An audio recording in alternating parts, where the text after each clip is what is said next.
Hi Libra, welcome po sa ating channel. At ito ang inyong weekly Gabay Tarot reading for July 8 to 14, 2024 for your career and money. Please be reminded, Libra, kung naka-resonate kayo, comment down. Kung hindi kayo naka-resonate, ibigay niyo po sa iba kasi general reading po ito. This is for you, Libra, career and money, July 8 to 14, 2024.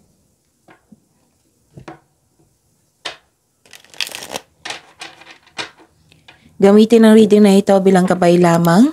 Please like, subscribe, and click bell button for notification para updated po kayo sa daily tarot reading natin. Maraming salamat po.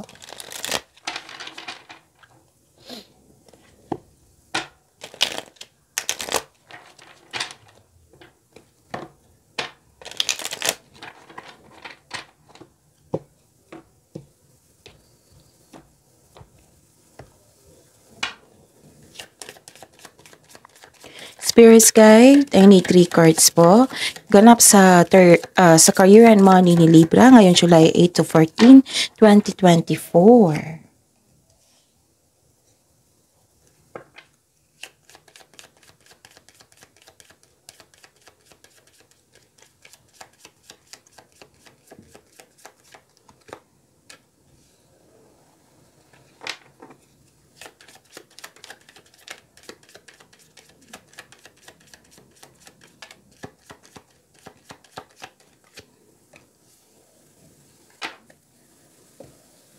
Kuha tayo ng mensahe.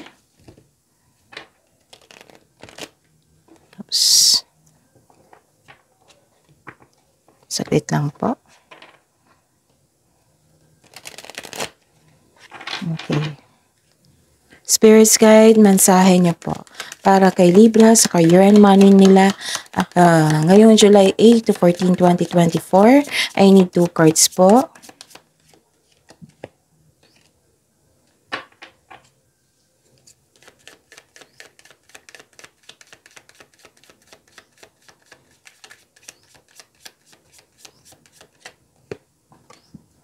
Okay.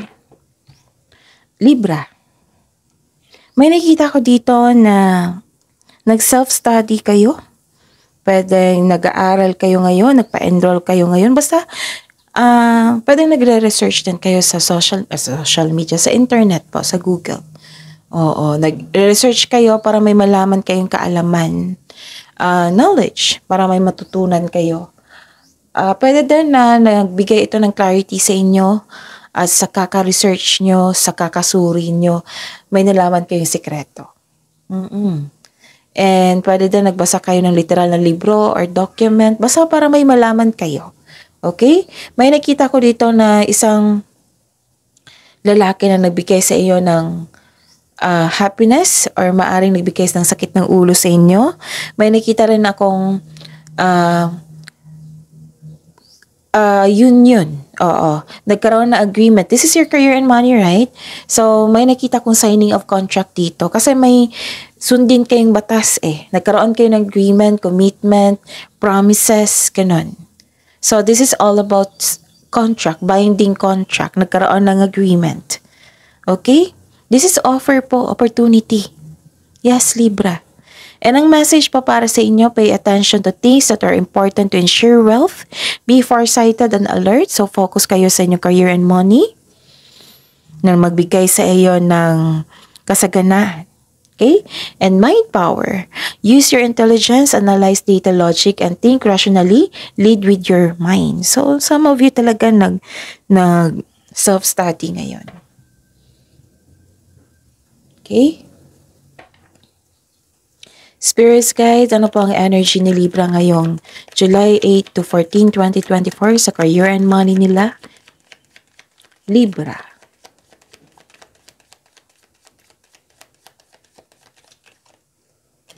And the clarification po.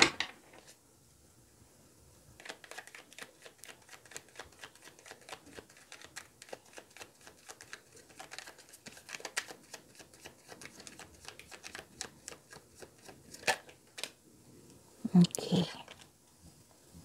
Okay, this is daily reminder ha, para hindi nyo makalimutan, Libra. Kung kailan to napanood nyo, like for example, napanood nyo ito July 8. So, panoorin nyo yung July 7, 6, 5, 4. Last 4 days po. Sunod-sunod po yung date. Kahit weekly yan, kahit monthly yan, basta panoorin nyo. Kung may narinig kayo or nakita na repeating message, kailangan nyo bigyan niya ng atensyon. Kung maaari, bigyan nyo ng solusyon at aksyon. Okay? At sa mga suki ko dito na Libra, July na po. Open na po yung July 2024 monthly Gabay Tarot reading niyo po. So, PM niyo po ako for schedule. Sa mga may ganap na dyan sa 6 months reading nyo, pwede nang magpa-reading ulit. Okay? At saka sa mga bago dito na gusto magpa-personal reading, nakafocus man sa career and money, nakafocus man sa love reading, or kahit general, kung gusto niyo ako makontact for inquiry and for booking, comment down link. Again, comment down link, LINK, para mag-reply ako niyan ng instruction kung paano niyo ako makontak. And pasensya na po sa ingay ha, kasi may construction po sa kabilang bahay. So, focus kayo sa mensahe dito, tapos don't worry, focus ako sa reading natin ngayon. Okay, Libra? Maraming salamat po. So, what is this? What is your energy? Okay. May nakita ko ditong blockages. May taong, alam kong ganap to sa air signs lahat kasi sa Gemini, yung naunang reading. May nagsiselos din sa kanya. Oo, sa inyo rin. May taong nagselos o insecure sa iyo. Sa career and money mo to ha? Maaari sa trabaho mo to, sa negosyo. May selos na ganap, insecurity. Hindi niya pinapakita ang kanyang totoong sarili. Hindi niya pinapakita ang kanyang true self. Kaya mag-ingat sa taong ito. Pwede din nakaramdam kayo ng insecurity sa inyong sarili kasi wala na kayong time sa inyong sarili. Kaya sabi po ng card dito, take time to pamper yourself, Libra. Bigyan ng oras at bigyan ng oras ang iyong sarili. Tapos you felt unworthy dito. You are creating blockages. Wag naman. Kasi sayang naman. Kasi if you create blockages, hindi makapasok yung blessings. So pag-isipan niya ng mabuti. Okay? Kung pwede, itong nagsiselo sa inyo, put boundaries. Huwag niyang hayaan na natanggapin mo yung energy niya. Kasi selos is hindi magandang energy. Hindi kasi kayo natutuwa sa kanya. Sa treatment niya. Okay? Hindi kayo natutuwa kasi wala kayong time sa inyo sarili. Pwede. Yon. Please be reminded, Libra, kung ano man yung mga challenges na yan, pagsikapan yung huwag kayong maging negative. Yung mag-self-pity, yung salita nyo na negative. Kasi kung ano yung salita nyo or nararamdaman nyo, kung ano yung bigay nyo sa universe, nature, what I meant is nature, kung ano yung bigay mo sa nature, yan din yung balik nyo. Kahit hindi nyo sinasadya. So, be careful. Please be reminded, be careful po, Libra. Kasi sayang naman. Ang offer, parating, this is positive energy. You need time for reflection. So, tama tong sabi ng dalawang cards mo na magpahinga kung pagod kayo. Kasi confused hindi ka masaya, nagkaroon ng failure dito. So, you need time for reflection. Para sa inyong sarili po. Kasi nagkaroon ng disconnection sa isang tao, hindi ka natutuwa. Oo. Nagkaroon ng hindi magandang trato, siguro hindi na kayo nagkibuan, ganon. So, let time heal. Instead na mamblema kayo sa kanya, i-pray mo siya. Remember, nagkaroon ka ng career. Ikaw lang mag-isa, di ba? Nag-apply dyan. Bumuo ng negosyo, ikaw lang. Tapos, huwag niyong hayaan magpa-apekto sa isang tao. Kung may problema kayo sa isang tao, huwag niyong idama yung career and money niyo sa love life niyo para isa lang yung problema niyo. And itong problema na ito, na hindi mo kontrolado, kasi kung isang tao yan i-pray niyo. Isuko niyo lahat kay God. Isuko mo siya kay God. Si God na bahala sa kanya. Then focus, balik kayo dito, focus kayo sa career and money nyo. Okay? And, yun. May nakita rin akong delay dito sa travel, business travel, pwede. Pwede yung delay sa paglilipat. Pero magkakahanap ka pa rin ng time na ma-enjoy mo yung habang hinihintay mo itong delay na ito. So, this is good. Spirits Guide, possible blessings po na ma-receive ni Libra ngayong July 8 to 14, 2024.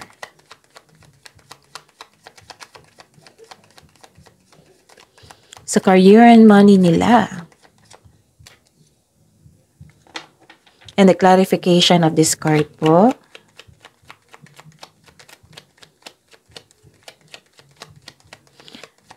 Tamang-tama talaga to sa ang mensahe kasi, tingnan nyo, mag-focus daw kayo sa inyong kaperahan.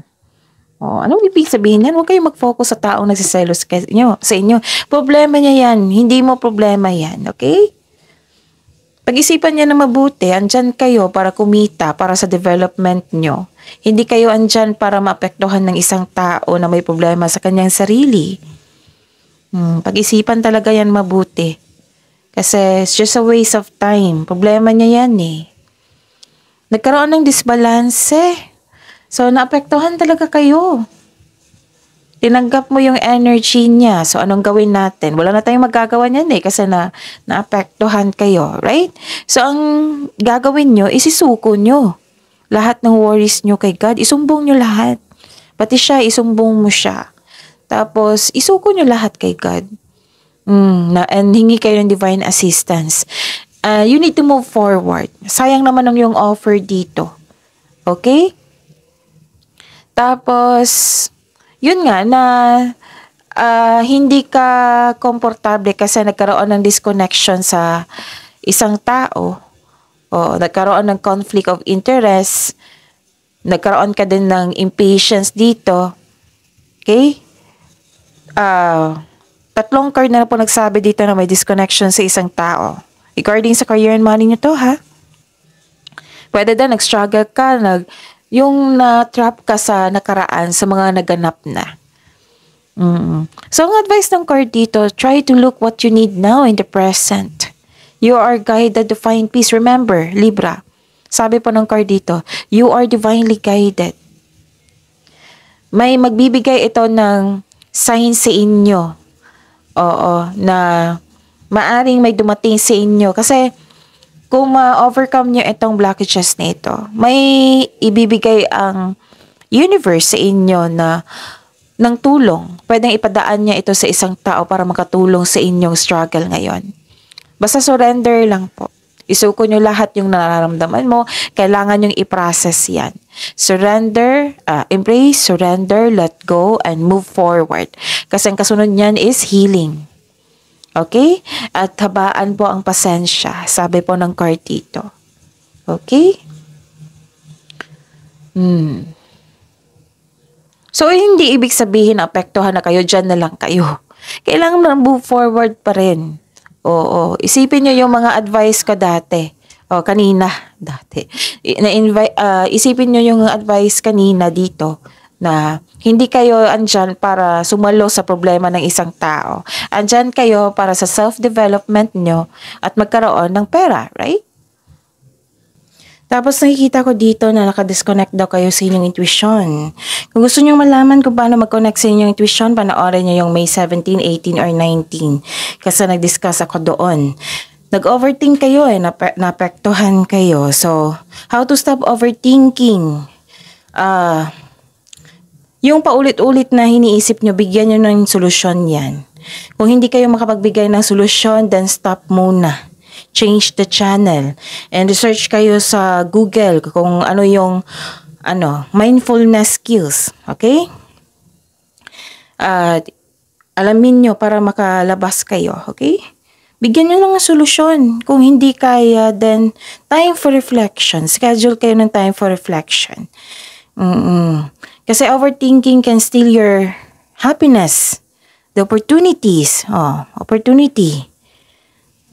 Pwedeng mawala yan sa sobrang paapektado kayo, sa sobrang affected kayo, sa sobrang pag-iisip. Nag-analyze kayo. Okay?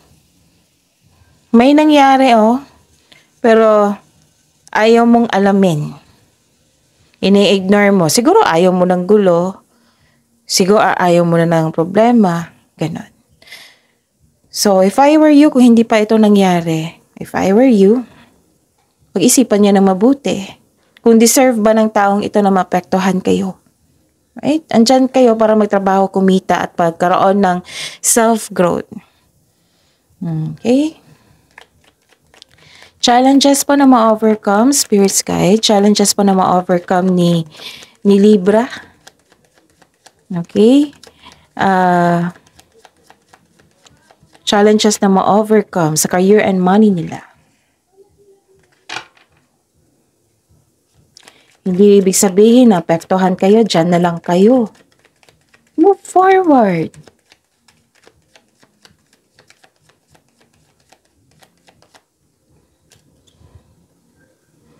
I-process nyo na yan kung gusto nyo matanggap itong offer na ito, itong opportunity, itong signing of contract. Okay? May nakita ko ditong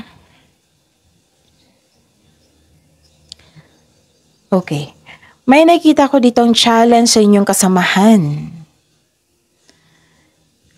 Feeling mo, kinokontrol ka ng taong ito, yung tutol sa inyong desisyon, tutol sa inyong plano. Oo, feeling mo, kinokontrol ka ng taong ito. Pwede yung pamilya mo ito, ha? Or kasamahan talaga dyan kasi career and money to eh. Basta about sa inyong career and money. May nakita rin akong conflict over property. Tapos, this is the confirmation na dalawang message na po lumabas dito na may takot kang lumabas sa inyong comfort zone. So, remember, sa labas ng comfort zone, may challenge, yes. Pero may success. Sa labas po ng comfort zone, may success po. Okay? So, another message po na may disconnection talaga sa isang tao. May ilan nag-take advantage sa iyo. So, kung naging irritable ka kasi nag-take advantage sila sa iyo, then put boundaries. Mag-ingat po kayo sa taong manloloko ha, kasi lumabas din siya dito. Okay? And, ano pa? Nakikita ko dito na, yes, indeed. Ilang cards na po nagsabi dito na very controlling to ng tao para hindi masunod yung gusto mo. Naging dictator, naging controlling, hindi siya totoo sa inyo talaga. Okay, mag-ingat po sa kanya. And, yun. I-process nyo ito kasi ang ganda-ganda ng offer dito. And focus daw kayo sa inyong career and money. Mindfulness skills. Mind power. Malay mo malay nyo na binigay sa inyo ito ng challenge na ito kung ma-overcome nyo ba ito or kung paano kayo mag-handle na ganitong tao, na ganitong sitwasyon. Para may matutunan kayo. Okay? So, see you tomorrow, Libra. Please like, subscribe, and click bell button for notification para updated po kayo sa daily tarot reading natin. Maraming salamat po.